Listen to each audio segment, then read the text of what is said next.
it's hard to believe that on paper, like all these players are on one team. It's not fair. I mean, we're given like mid '90s Chicago Bulls energy here. It's wild, bro. You don't want to play them.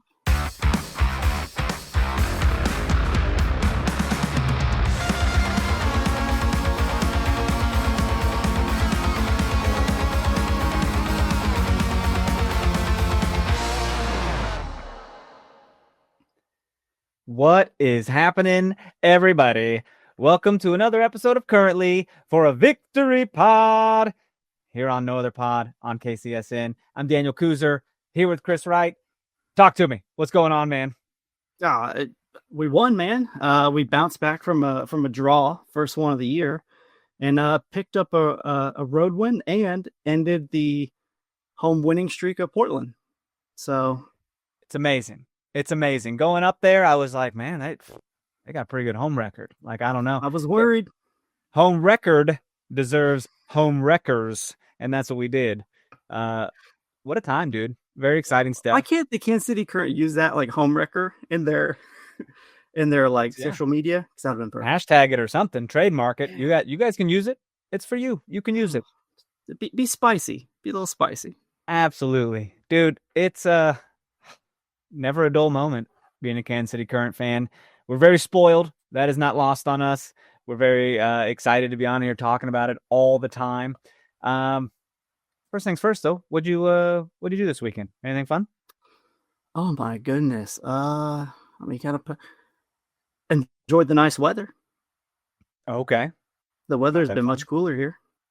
So it was, that's true. I mean, it was like 50s this morning, dude. It was like record low since like 1910 or some shit. Pretty weird. Yeah, windows were open throughout the house. Vanessa's just chilling in like a short sleeve shirt. I got a sweater on and blankets. I don't know. I don't know, but I enjoy it. It's like spring weather. Not spring. It's football weather, right? It's like that autumn. That's what it reminds me of. Football's coming around. It's cooler. Feels nice. College football's upon us. We got another week to go until NFL comes back. Very exciting stuff. I had my little theater awards ceremony on Saturday. About that, yeah. Yep, took the L. Big L. It's fine. I'm fine. I'm not gonna cry about it. If you think I'm gonna cry about it, you're out of your mind. Whoa. No, I lost to Frankie Valli from Jersey Boys, my own guy from my own show. He did a great job. He did a great job. He did. And you can't look into these kind of awards as like, there's no committee that judges these. That's like the people's vote. You know what I mean? Is it all politics? Is there bribery? I don't think so. I do think like sometimes it is a popularity contest, and I've won this award the last 2 years. So I was going for my Chiefs three-peat, and I didn't get it. How dare they deny you a three-peat? But it's okay because it's a win-win. When you lose, you don't have to go to the podium and give a speech. And that can be nerve-wracking, in front of 300 plus people. A little much. I was very happy for my guy though. I mean, doing Jersey Boys with him was it was time of my life. But then I look at it like this. He sang a bunch of songs that everyone knows, right? Everyone knows those songs. I had to sing a bunch of shitty ass Groundhog Day songs that no one knows. And I had to learn those.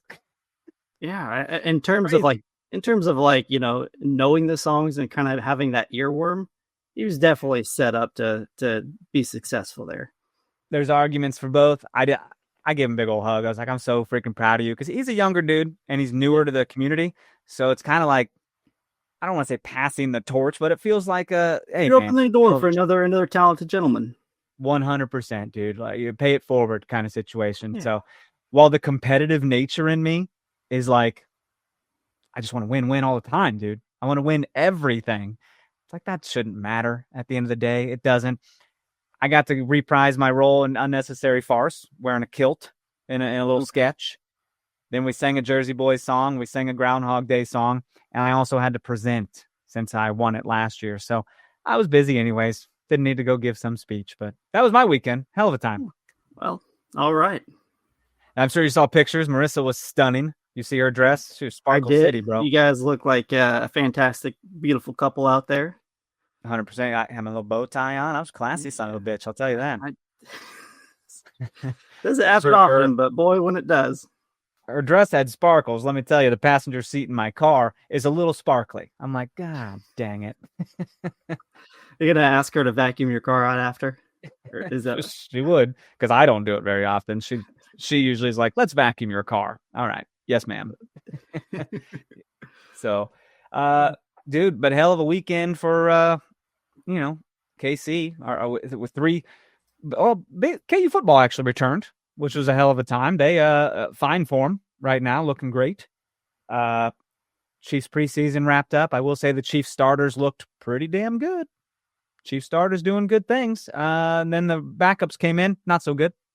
That's fine. It's whatever. Let the Bears back into the game. Preseason.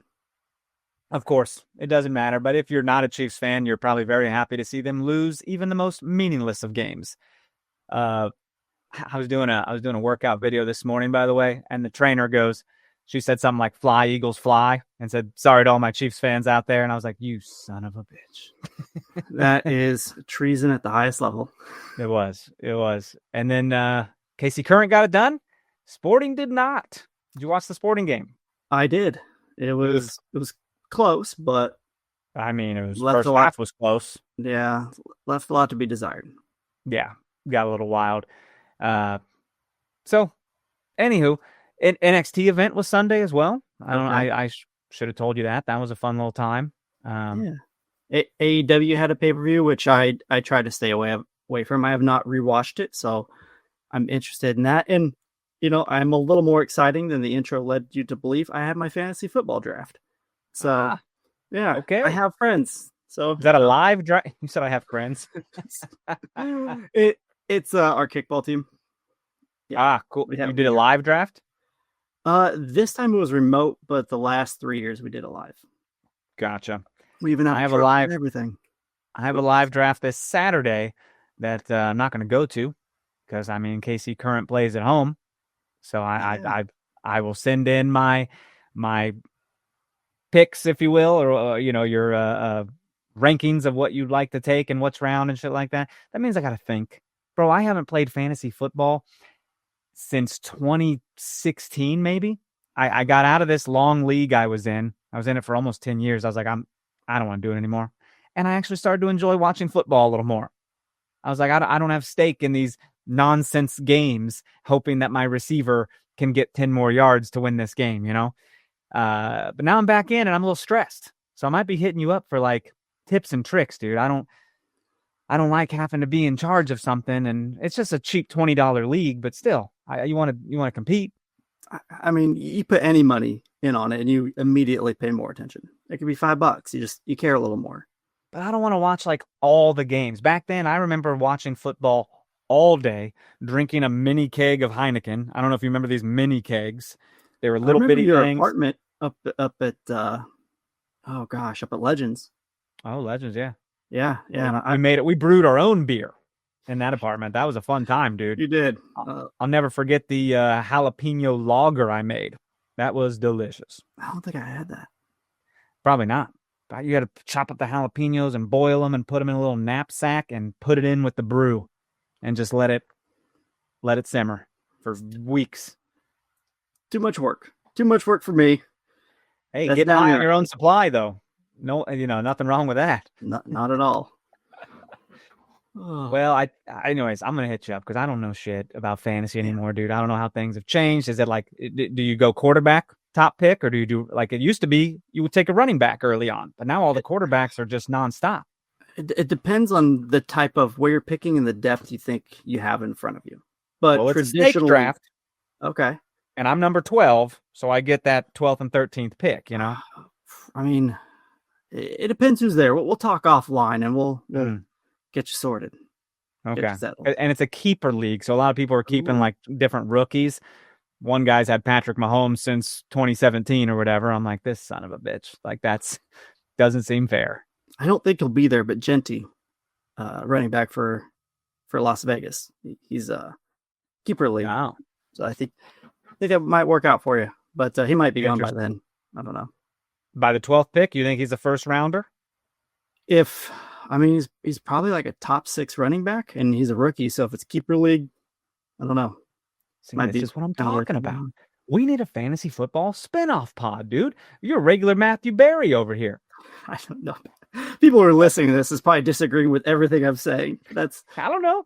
Okay. Also, there's people like me who are like, that sounds great. I don't know how to I can't dispute that. That sounds fine. I'll go with it. I don't know enough. Yeah. I don't know enough to say that's bad or not. You don't want to take your favorite players. I think I'll probably just go to the Yahoo rankings and see what looks good, Yeah. It is what it is. Hey, man, we've rambled enough. Let's break real fast, come back, and talk about the stuff. We'll be right back. Looking for tickets for your next event? Tickets for Less is your #1 source. Save big on every purchase when you use promo code KCSN at ticketsforless.com. I'm Brett Goodwin, one of the owners of The Learning Tree. The Learning Tree is a neighborhood toy store in Prairie Village, Kansas. This has been here in this location since 2000s, and my husband Alan and I purchased the store in 2023. Alan and I grew up in families where we've always wanted to have a business together. Alan grew up, for instance, his parents had a jewelry store. I worked in a local toy store here in Prairie Village when I was growing up. When this opportunity happened in 2023, we knew right away we wanted to contact them and pursue the store. We wouldn't have been able to get the store without the team at Emprise Bank. From the day we contacted them, they knew what we needed to do, which was very helpful. I would absolutely recommend the team at Emprise Bank to anyone looking to secure a business. We worked with Emprise from day one. They were extremely helpful. They were always great resources. We talk to them frequently. They know the area. They're very friendly. We know who we're going to talk with, and they know what we need to do. We hope we'll see you at the Learning Tree. What's good, everybody? It is Benny Heiss, KCSN betting analyst, and I just want to let you all know that it's okay. You can take a slow, deep breath. Inhale and breathe out with one word: football. You feeling it? Yeah? Did you take that in? That sweet, sweet scent of grass and pigskin in? I'm ready. I hope you're ready too, because we're going to have an absolutely awesome season once again together. And especially for all of you in the state of Missouri, get your popcorn, get your phones ready, because the wait is almost over. You can taste it. It's coming, people. DraftKings Sportsbook, America's top-rated sportsbook app, is coming. You say, show me? I say state. Later this football season, everything that you love about playing on DraftKings Sportsbook, sides, totals, spreads, props, same-game parlays, you name it, DraftKings Sportsbook is going to elevate your already great game day experience here with KCSN. And even if you don't get in by kickoff, no sweat, besides the promos on DraftKings that they offer as well, there's live in-game betting, payouts, faster than Xavier Worthy hauling down a bomb from 15 on the sidelines, all right from the comfort of your phone, wherever, whenever. You'll be betting with a top-rated sportsbook that is safe, secure, and trusted by millions of Americans across the country. Now, here's what you do. Follow your guy. You download the DraftKings Sportsbook app. Be sure to use code KCSN as you get ready for sports betting to launch here in the state of Missouri. You're going to be the first in line for exclusive promos, can't miss offers, much, much more. It's code KCSN. That is KCSN in partnership with DraftKings Sportsbook. If you have a gambling problem, call 1-800-GAMBLER. 21 plus, physically present in Missouri. Eligibility restrictions apply. Terms at DraftKings.com/sportsbook. Subject to regulatory licensing requirements. Hey, let's talk about it. We got some fun little tidbits here to get out of the way before we hop into this game. Start talking about all the electrifying action. Biggest news, in my opinion. How about sitting on the bench, or how about being injured for an entire year plus and getting new 3-year contract?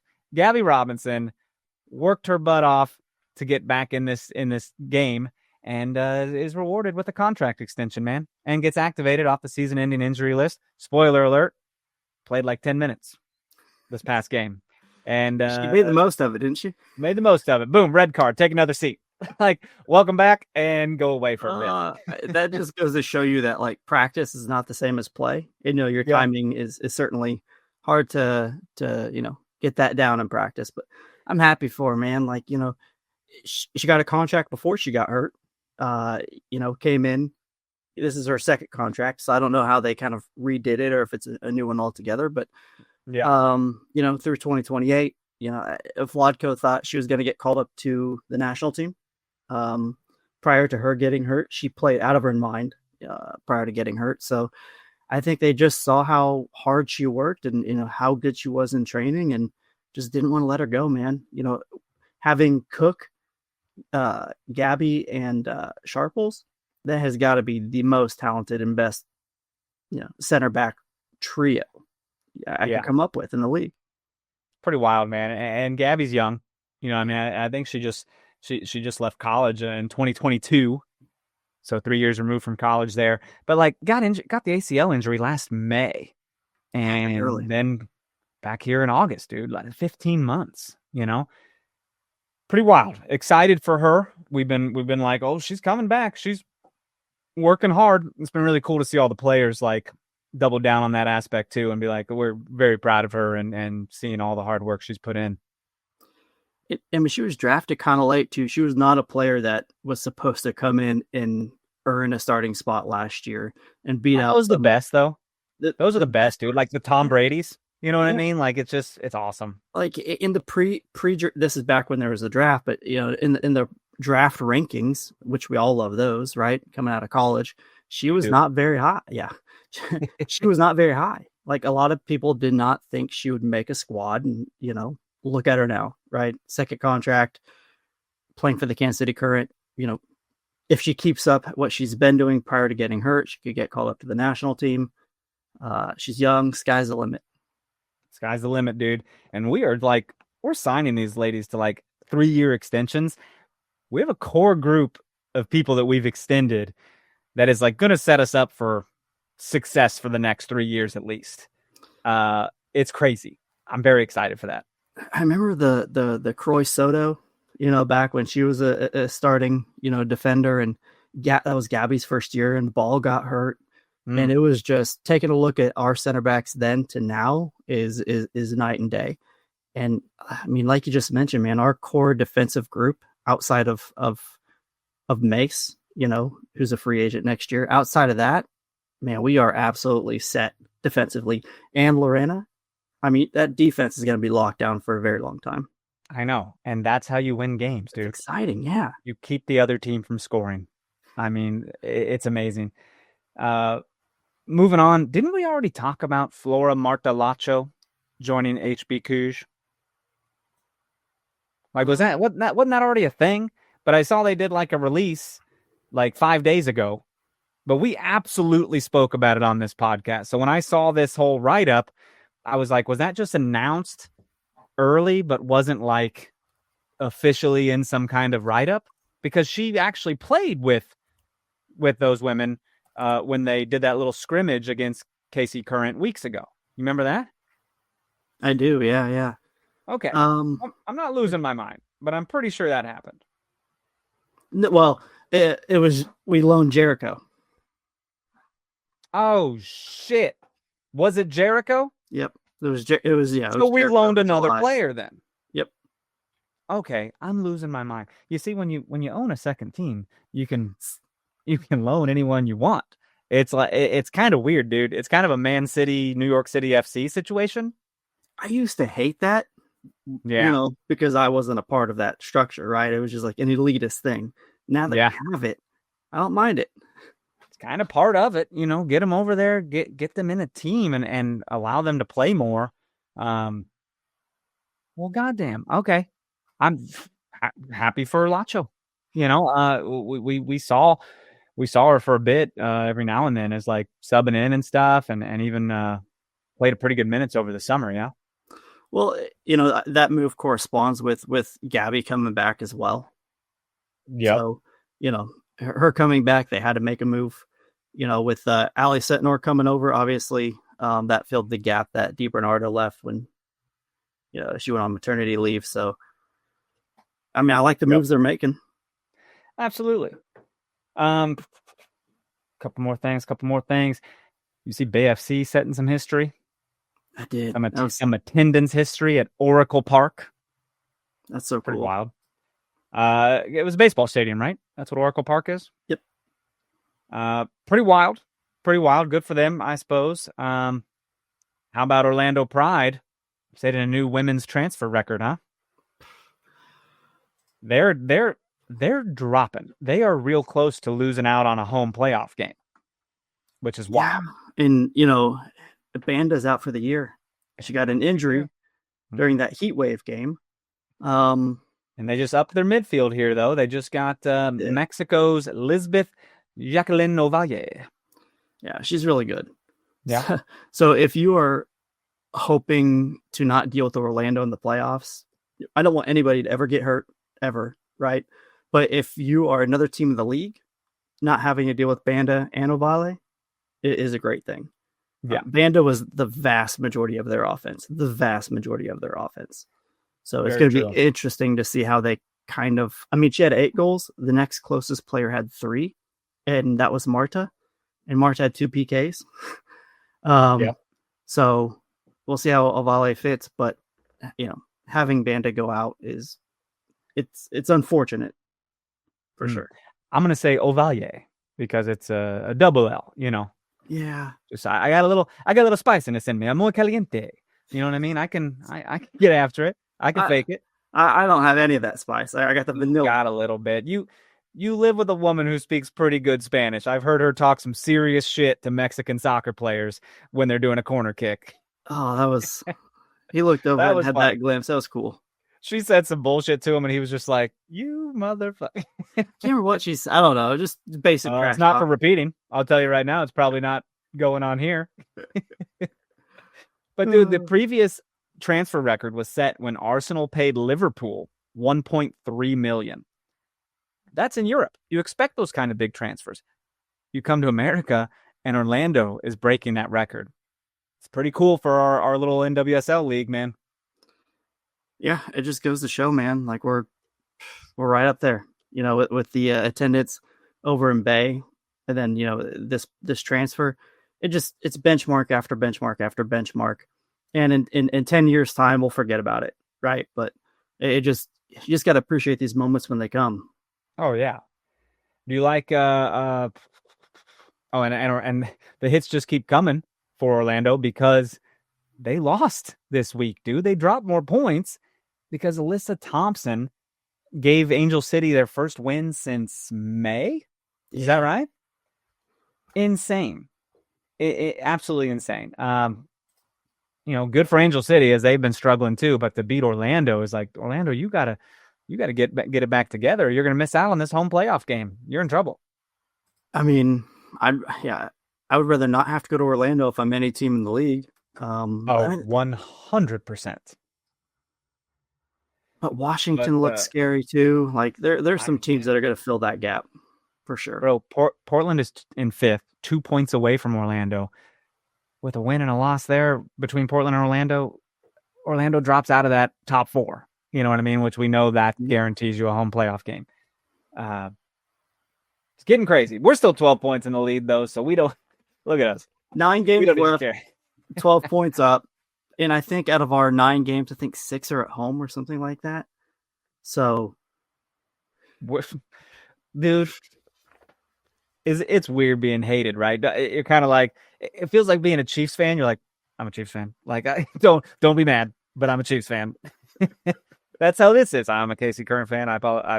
Sorry, not sorry. Say that anywhere outside of Kansas City, you're going to get some looks. Oh, dude, or some jealousy, some envy. Yeah. Some green faces of envy. It's wild. But let's take a look at this game that was, man. Yeah. Portland game. I did not stream this live. In fact, I still need to watch the full game, and I actually plan to today. But instead, I got the highlights here. So starting 11, man.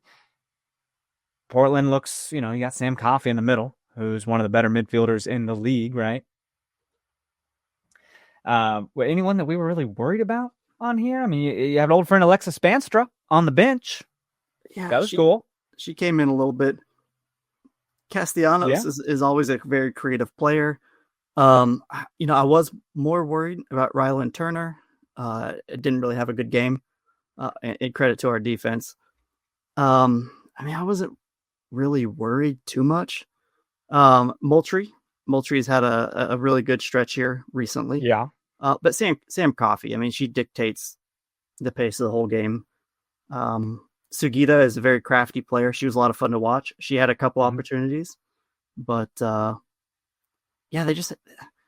I think their offense is just such a cumulative attack, and it's one of the better attacks in the league. I think they have the highest XG of any team in the league, more than the current, surprisingly. Wow. Not as many goals. Okay. Not as many goals, but yeah, they have a very high XG. But as we saw in this game, it didn't matter. It didn't matter, man. I mean, it's our 6th consecutive road victory, which is pretty wild. Some things I noticed about our lineup: Elizabeth Ball still not around, still injured. So Haley Mace is there in central defense, and Ellie Wheeler on the outside. Seeing them both start like that is great. In the midfield, another little shakeup. Allie Sentnor takes over that in the midfield role with Dabinia on the bench. I was like, okay, a little rotation here. Dabinia's been playing a little bit, getting up to fitness on the road, on turf, right? Maybe back off a little bit. Then up top, you still got Chewinga and Bia. And then Michelle Cooper is on the bench with Nichelle Prince getting the start. I was like, okay. When I saw Prince, I was like, oh, maybe Michelle didn't make the trip for some reason. No, man, Cooper was on the bench. That was weird to me. I wonder what the purpose was for that. I mean, dealing with that heat at home, Cooper played, 60-some minutes. Good point. In traveling. I just like how Vlodka wants to keep players engaged on the field, and we have the depth to do so. And if you have that depth, use it. If somebody goes out and Prince has to be the 90-minute starter, we want her to kind of, be fit and be ready for it. And I think that's what he's doing with this rotation. Give some players some rest. Yeah, I mean, I like what he's doing with our rotation. Really good point.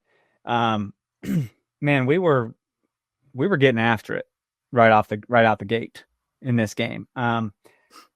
Anyone who knows us knows we like to score early, right? And dude, they were putting bodies on Chewinga right away. By the way, it was insane. Like really kind of giving her forearms in the back and stuff. It's pretty Chewinga's physical. like, it was. Chewinga's like, get off me. What are you doing? But dude, 50 seconds into this game, we earn a throw-in down near their corner flag. And it's crazy. Who made the assist, by the way? Of course. Okay, I was gonna say that, but I was like, I need to find out. You see at the bottom of your screen, you see Ellie Wheeler making a crazy run, just like, give it to me. And Izzy's like, you got it. Say no more. And Ellie makes the most perfect header, dude. Like, this is right off no one's on her. No one's on her. They're too worried about Nichelle Prince in the middle. They like put a body on her and she goes down. That ball's not going to Nichelle. Ellie Wheeler, boom, pinpoint header right in the back. And all I'm doing is catching mosquitoes here. Whatever dance she did, right? She was wide open. If I am, the manager for Portland, I'm pissed because, they need to have better defense like that. The last thing you want to do against Kansas City is give up an early goal, much less give up an early one where somebody is unmarked, streaking down the field. And one of my favorite things is just like seeing the ball go over everybody and just seeing Portland see like, oh shit, like nobody is even close to her.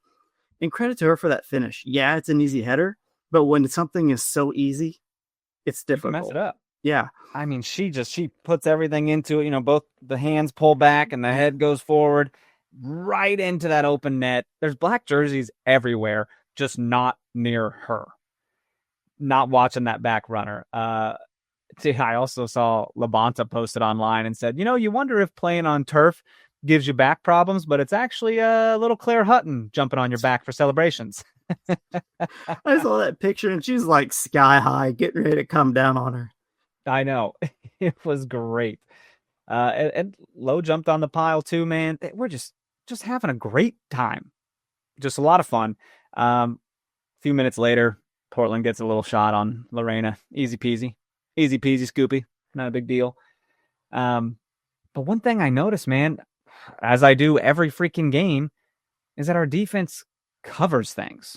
We're just on top of it. And we're not exactly like the test isn't that hard. Does that make sense?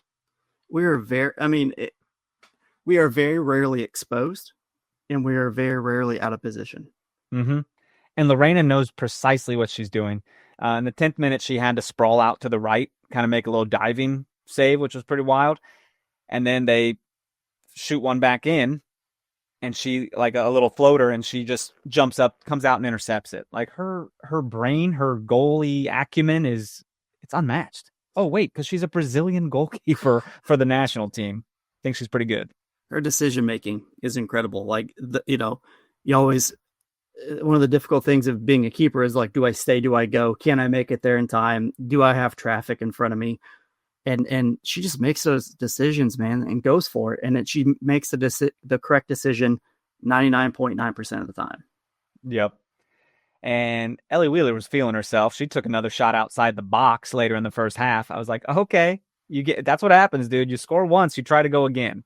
And then like 38th minute, Chawinga gets unleashed. And she's one-on-one with the keeper. Oh, she's going to score. No, she's going to kick it right in the keeper's arms. It's unfortunate. By the way, you see that dribble and pass by Bia? Oh, hell yeah. That was... It drew the pressure. It released Chawinga off to the races. The way her footwork to evade 2 to 3 defenders and then just flick it through was absolutely incredible. I think that was incredible. That was, I don't know, one of the coolest things I think I've seen this whole game. Yeah, man. I love the ability to hold up play like that. And that's precisely what Bia is. Yeah. Where Bia can't match Chawinga in like speed and like those fast twitch muscle groups and everything like that, she makes up for in calmness, patience, dribbling. I just love to see it. Perfect 100%. Compliment. Perfect compliment to each other. Yeah. Oh, wait. Almost like Bia is a Brazilian striker on the national team. Probably pretty good.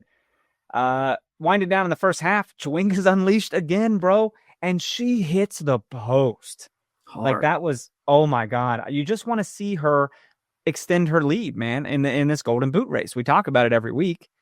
And I just wanted to see her get it, Yeah. But first half's winding down. Well, we end 1-0, right? First half, we're up 1-0. Not bad on the road. That feels pretty good. Feels pretty good. In my head, I'm thinking we're at least getting a road draw, like at worst. I'm feeling good about that. It's so fun to watch Bia get the ball. And when Chawinga starts running, everyone backs off of Bia. Everyone's like, oh, God, we got to go take her. And Bia's like, all right, I'll just take a little space then.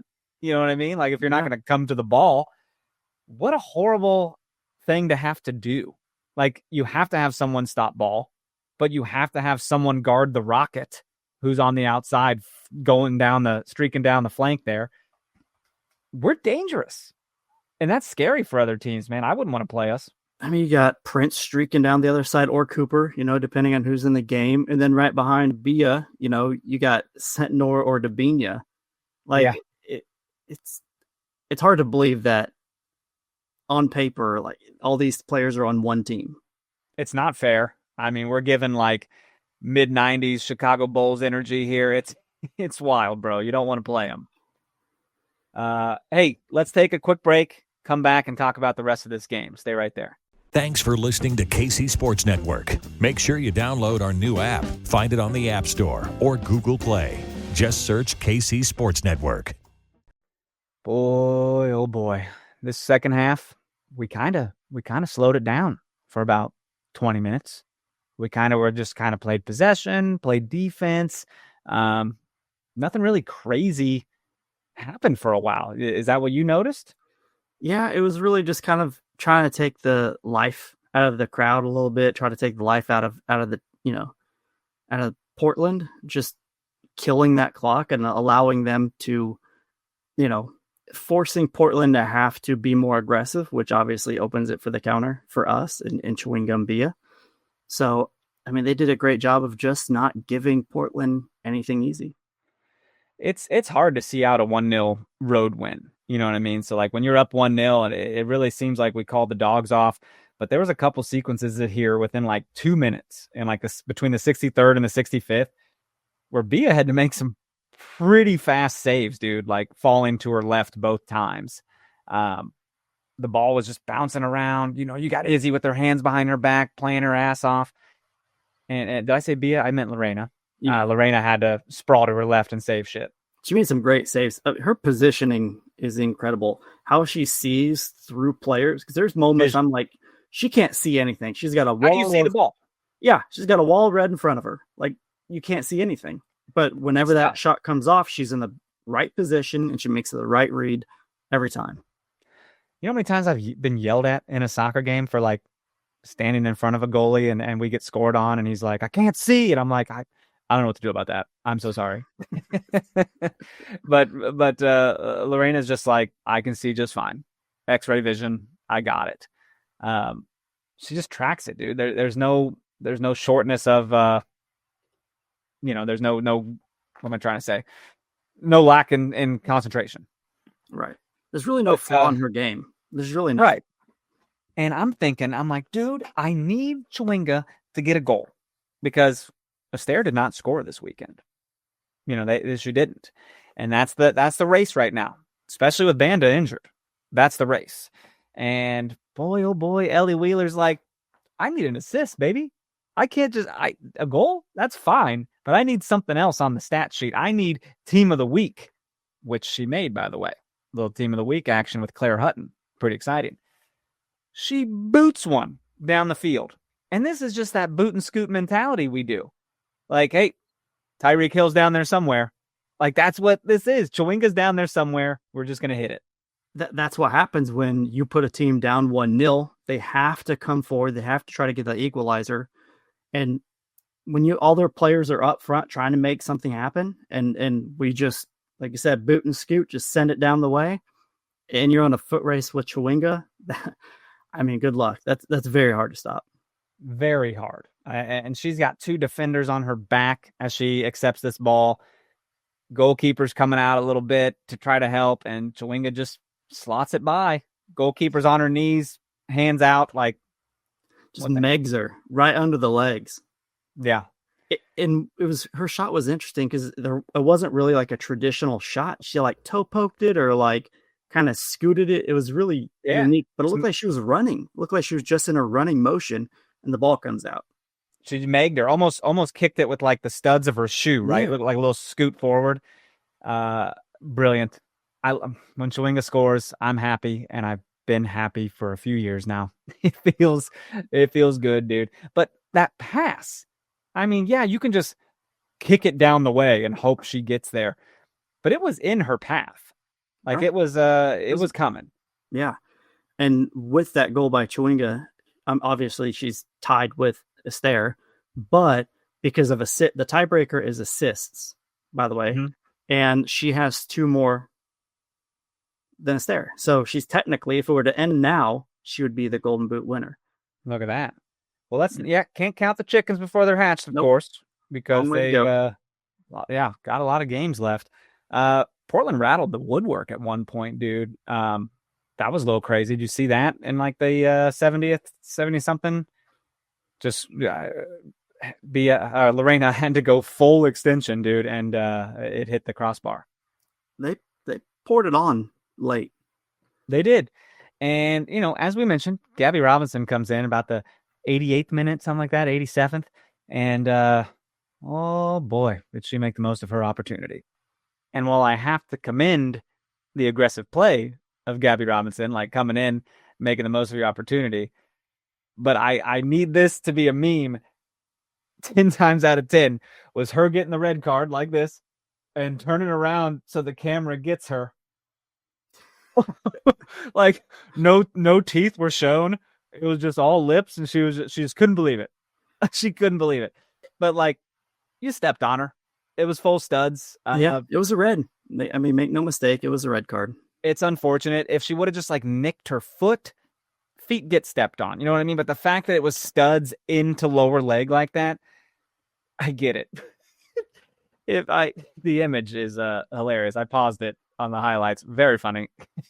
Nothing's, when it happens to our team, obviously it's not as funny, but when another team, their player gets a card and they're like, what did I do? I didn't do anything. It's like, you know what you did. It's rough. Like, it makes, when you see it in slow motion, it makes me wince a little bit. I'm a little like, eesh, that would hurt. And I hope she's okay. Ball. Yeah, she didn't touch ball. It was straight ankle, straight like lower leg, Achilles. Yeah. And we played 100 minutes in this game, dude. It was just it was crazy. We were supposed to have 7. We had 10 because of the VAR. VAR was used correctly, so that's good. I'm just glad that red didn't come like earlier in the game and allow Portland to work their way back in, because that would have been rough. Luckily, we did have that 2-goal cushion already. Yeah, a little bit of a learning lesson for her. She's excited. She's coming out. She's amped up to be back. Maybe she'll kind of slow it down a little bit next time around. But it sucks we won't see her at home. Right. I'm sure they were counting on her to be back, and then kick Mace out or do whatever. But kick Mace out to the side, not obviously out of the lineup. Right. It's unfortunate, but just her timing was off on that tackle, and that's all it was. It was just bad timing. That's what happens when you've been out for a year and a half. Yep. And now I gotta tell you, I don't have any kind of Chip stats to read this week, or I would have done it, because Chip had his bachelor party at the Portland Thorns game. So that was I was invited. I could not make the trip, but they did the Portland game and then drove on down to Seattle for the SKC game. Oh. Or up. I don't know my geography. Anyways, they went to both. What a fun time in the Pacific Northwest, right? Yeah, that's really cool. But it all worked out. Yeah. Now, the way things shaped up this week, obviously, we mentioned Orlando lost last minute. North Carolina and Chicago had a 3-3 draw in Chicago. Yeah. That's a bunch of goals. Nothing like hosting North Carolina this weekend, and they just scored 3 goals. So something to have to contend with. I'm sure our defense will have no problem. Washington beat Bay. How about 5 total goals there? 3-2 in a big attendance record. You know what I mean? That sounds fun. Gotham and Utah. Boring. What happened, Gotham? You couldn't get one on Utah? That's how we do it. We know. We know how to draw Utah. Yeah, they're playing much better than what they have been. San Diego dropped points, bro.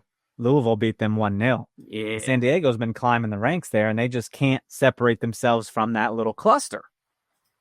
So this coming week, though, we got a 6:30 game at home against North Carolina Courage. Very exciting stuff. Another games to look at, though, Orlando and Gotham. That could be fun. That could be fun. And did you see, going back to that Chicago game, Ludmilla had 3 goals in 10 minutes. Whoa. She had a hat trick in 10 minutes. Is that the fastest hat trick in NWSL history? I think it is, yeah. Has to be. Yep. That's insane. Obviously our game's big, but that Orlando game sounds big too with Gotham there. Be fun to see. But Gotham's been dropping points somehow, and they're just not staying with that pack. They're barely in the freaking playoffs right now, dude. God forbid North Carolina gets points on us this weekend. They could knock Gotham out of the playoff conversation. Yeah, we're essentially 5 points away. So, taking a look at Gotham and North Carolina, they both have 21 points. The max they can get if they win all their games, obviously they won't, but if they could win all their games, they would have a max of 48 points, meaning we are 5 points at the moment away from technically securing a playoff spot. Yep. So 2 more wins, and it's like, boom, that's an early playoff berth, bro. That's or a win and some other things happening, but more likely it's going to be a win and a draw or something like that. Man, nothing like wrapping up playoffs in early September. You know what I mean? Jeez. But we don't want to just get in. We want that number 1 seed and the home advantage, and won't that be exciting? Our goal difference is positive 24. Yep. The next no one else positive 9. No one else has double digits. It's insane. And that positive 9 are not even from the second place team. That's from third and fourth place. Yeah. It's pretty wild, man. Goal differential doesn't always coincide with rankings, but most of the time it does. Yeah. And going back to, you kicking off the conversation about our home game against North Carolina, they beat us. Remember, they came back and drew late and then beat us in I don't know, it was in the 90th extra time. Ashley Sanchez had that goal. So we have that on our bulletin board material. They probably watch highlights of that game. They probably, studied film. They're ready to come out and probably just, massacre them if they can. I think so, man. You're going to have a pretty fresh Michelle Cooper and Debinha coming out there getting it done. It's going to be fun to watch, man. But North Carolina, they always play us pretty good, and it's always pretty tactical. I don't really like it. But I mean, weather this weekend, it's not going to be nearly as hot, right? I think you're looking at a high of 80 on Saturday. Nothing wrong with that. Sounds a lot better. Yeah. Did you hear our little debacle from last week? Got picked up from national freaking media, dude. The whole delay and everything. And I will tell you one thing: NWSL commissioner does not look so great, saying we will fine you if you delay that game. And it's oh my God, they knew about this. They talked about delaying it earlier in the day before fans even started their drive to the game, and they were told no. I think the Players Association even they were trying to get it, pushed back later in the day, well before the day even started. Back in January, when the schedule was announced, there was criticism of so middle of August, 3 p.m. kickoff, not a good idea in Kansas City. And they're it'll be fine. What? You can't just say that. Weather statistics are a real thing. It's still reading that article, that was in the Atlantic and the Times, New York Times. Yeah. It just makes your blood boil when you read it, because the whole theme was the carelessness and the brutal disregard of everything other than their media money. They're going to look. Yep. Berman mentioned that, they could lose millions if that game is not at 3, which obviously it got pushed back anyway. They lost. What was it? They lost the millions. 16 people had to get medical attention. I think one person went to the hospital by ambulance. I don't, both teams wanted to push it back. Orlando and Kansas City did. Yep. I heard that Chris Long was very animated on the phone during a lot of that, which I don't blame him. Good. That's how we know it's not Kansas City Current's fault. You know what I mean? The teams did the right thing. It's the league that was saying, no, we're going to play this game. That's crazy. And I hate people online, by the way, that are NFL games never get delayed for heat. And it's will you hold on? NFL players have to sprint for 9 seconds at a time. Soccer players run a 10K or more every game. It's nonstop movement. And the players come out and they have misters all over them. And and then on, I listened to the Attacking Third and Low was on there, and she was talking about halftime, or I'm sorry, before the game and that whole heat delay. And she said, typically if there's a weather delay, it's 45 minutes or whatever until after the last lightning strike or whatever it is. They were informed every 15 minutes. They didn't know if they're going to come on or not.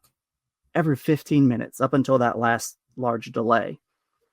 They couldn't really eat. They had food, but they couldn't really eat because if you come back on, you don't know if you're actually going to play. They said she mentioned that they're eating their post-game food. During the delay. She had to before she came out and talked to the fans, encouraging them to stay and thanking for, staying. She had to make sure somebody could take care of her dog, because they thought they would be home by a certain time. Yeah. Roger wasn't home. Yeah. Her husband, Roger, was in Florida with Sporting. Yeah. And I guess Mallory Weber was a hero in that situation. But, it just goes to show these players are human, and they have obligations too. And just the whole thing just really irritates me. It just shows they care more about money than anything else. And it backfired because we didn't even get to play the game at 3. And they just looked like assholes. You were just assholes for no reason because it ended up failing anyways. So sorry you lost money. But that is the bottom line. It is about money. It makes the world go round. And you and me are so like liberal in that sense. You know, we're against capitalism and stuff like that. So it's like, we're like, fuck the man. They just put player and fans, clearly they made a conscious decision because this was brought to their attention.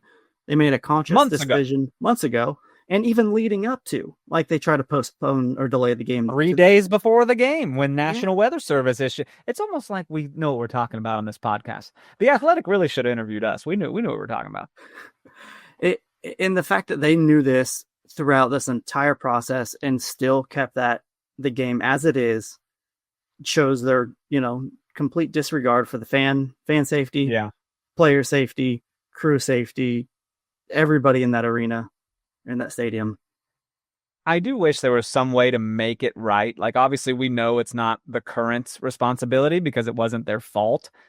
But like, even when I remember when a sporting game went into lightning delay, they were like, we put $10 in everyone's sporting pay account. And I was like, oh, hell yeah, I'm getting a pretzel, baby. Like, right.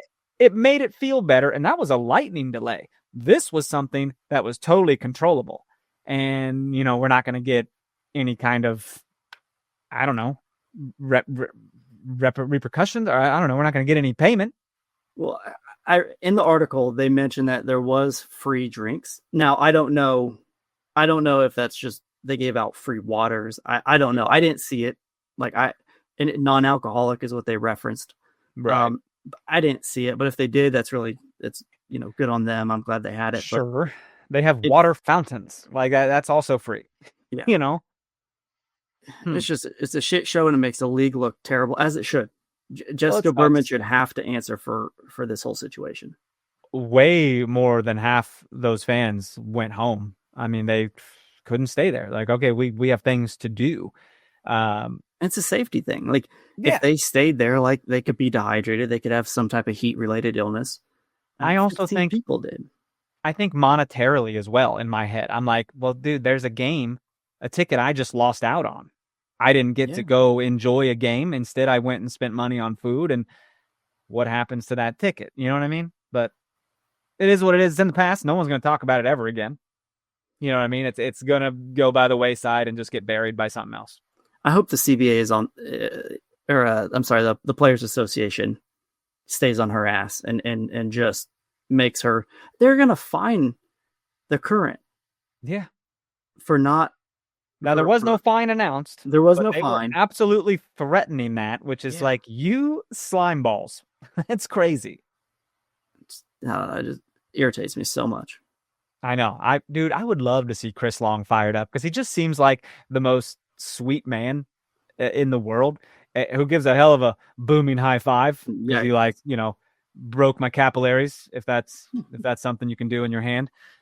But he just seems like the sweetest man. So to hear him potentially like getting animated on the phone, cursing or whatever, using direct, no nonsense language, I'm like, I'd pay to see that, Christopher. I would pay to see that, Mr. Long. You don't get that far in life with him and his companies and businesses without being very direct and forward and cutthroat. It's settled. Yep, it's settled. I think we should have him on this podcast. I think we should get him riled up and talking about it. Does he go on podcasts? I don't know. I imagine there's fines that would come down if he says certain things. Well, I just want to get some insider info with my old buddy Chris Long. Not above that. Maybe I need to reach out. I'm all for it. You're all for it? Oh, I mean, I don't see why not. He took the leash off. I'm loose. All right. Hell yeah. Cool, man. Hey, what else is there to say? North Carolina coming. North Carolina coming. They're their offense is, above average, but everything else is kind of mid at best. Just trying to take a look at some of the basic stats here. They score 1.4 goals a game. They've conceded 26, 4 clean sheets, scored 23 goals. They've always dominated possession. It's been one of their things, but their coach, Sean Nahas, was relieved of his duty earlier this month. So they have an interim coach, so things are a little different. And I'm going to try and pronounce her name here. Matsukubo. She is an absolute beast for North Carolina right now. I believe she leads scoring on their team. Let me double check that. Yeah, she has 5 goals on their team. The second closest has 2, which is Jaden Shaw. I mean, she's the biggest threat on their team by far. Denise O'Sullivan is the engine of their midfield. So if you can shut down those 2 players and prevent Jaden Shaw from doing some individual magic, I think we'll be successful. I think so too. Cool, man. Well, I hope we get it done. I have hope. I will be out there. Are you going to be out there? I'll be out there. Hell yeah. What a time. Cool. Well, hopefully we'll see some of y'all out there as well. Very fun to hear. Yeah, dude, I last game we were out there, people told us they liked the podcast. Some people asked us and they were like, Dan Kooser. And I was like, you recognize my big head? And it was very nice words from people. So that's cool. Cool. Hey, hit us up on socials at No Other Pod, at Dan Kooser, at Chris Wright 21. 5-star ratings and reviews, please. Spotify, Apple Podcasts. Email us, nootherpod@gmail.com. If you want us to talk about something, discuss whatever, we can do that. So for Chris, producer Nick, I'm Daniel. We love you so much. Goodbye.